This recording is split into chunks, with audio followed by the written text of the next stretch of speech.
What's going on there, RC junkies? That's right, it is the Shades and Beard RC guy coming at you. Let me tell you something, guys. This channel has taken off through the roof. I appreciate it, all you guys out there. This is it. This is like inauguration day for me here. Check it out. I think I'm up to 12 subscribers. That's right, 12. 1, 2. Oh my God. I'm just doing this for fun. Anyway, check this out.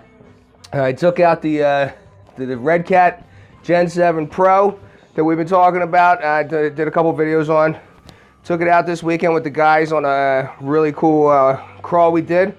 It was a good time. First off, let me just tell you this right off the bat, okay? This thing can crawl. It was going over shit that these higher end build guys that I was with weren't getting over, okay? There was a few spots, it was just crazy. You know, it was amazing. The thing blew me away. You know, I think that some of the upgrades, not so much upgrades, some of the alterations, I should say, that I did to it myself, I think helped out a lot. I can show you some of those things because I didn't really go over them in the other builds, what was going on. Those were kind of, I was specific to the steering, so that's where that was. But let me just say I had a breakage. I was a little bummed out about that. I had to stop crawling with the Everest anyway because I did bring it back up just in case. I wasn't thinking that this was going to fail. You know, I brought it not knowing the conditions, so that's what that was. Going with the tires. The tires, guys. These tires, they did a good job. They did crawl well. They were cool. I myself, you know, they're kind of firm, man. The foams that are inside, you can tell, you can feel it's a memory foam. It comes back, but it just, you know, it is for me, I like everything, you know, to be a little more, just get in there and grip, you know, and it pushes down and just really get that, you know, that whole thing going on. So let me show you the stuff that broke, and I'll show you real quick what I did to the Gen 7 as far as what I think helped out a little bit with some of the crawling going on. Okay, all right, let's get to that. Boys, Mr. Aussie's come back. He's gonna show you what broke. He's here to help me out, so here we go. All right, just fucking with me. Listen, this is the rear axle shaft. You can see right here where it's broke. This thing, it's clean.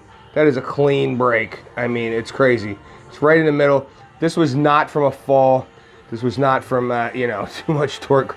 This was simply, I think just it was a metal issue. I think that there was a weak spot right here because the way that it went. I mean, that's just, to me, that's nuts. You know, I put in a claim with Redcat. We'll see if they replace the part. If not, you know, we're looking at $11 shipped for a set of 2.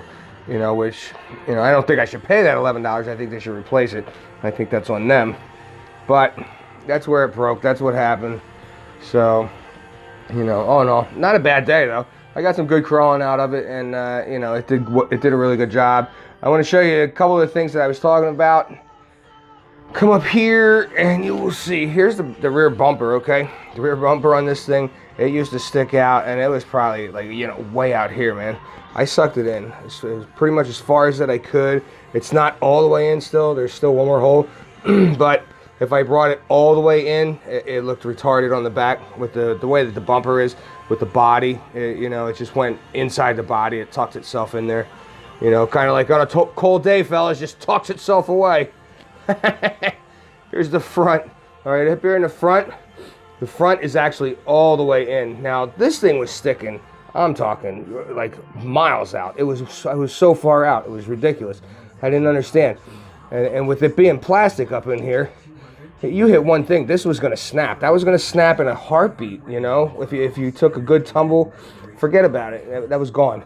So those coming in, it actually gave me a lot more clearance, got my tires up onto the obstacles a lot quicker, and that's how it worked out. So that's about it. I wish I had the body on for you right now. I'm not going through all that because you got to screw it all in, and, you know, just so you could see where it's laid up.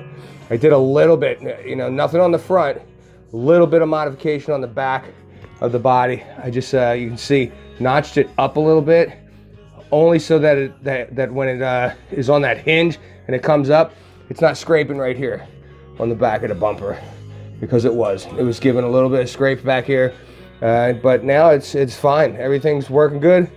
That's the only issue. So I'm just waiting, because now the poor Gen 7 is sitting here with missing an axle, and we need that back. Redcat, are you listening? Hook it up. All right, I'm out, fellas. Yo, guys, I didn't want to leave. Forget about give props to the old SCX10.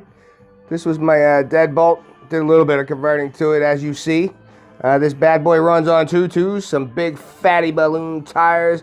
Actually has no foams in here whatsoever, and it is a beast.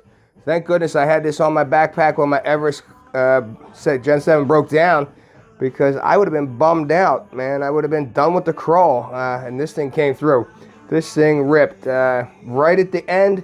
I was a little bummed out. Stripped out a hex on one of my wheels, but that's all right. It took it. I still got to run it in 3-wheel drive. Made it all the way back down the hill, and yes, that is a set of stormtroopers driving this bad boy. So let's give it up to them for a wonderful day. Finish it off for me. Thank you very much, guys. Always come through. All right, fellas, that's it. Coming from your RC Den here, and you guys have a wonderful day.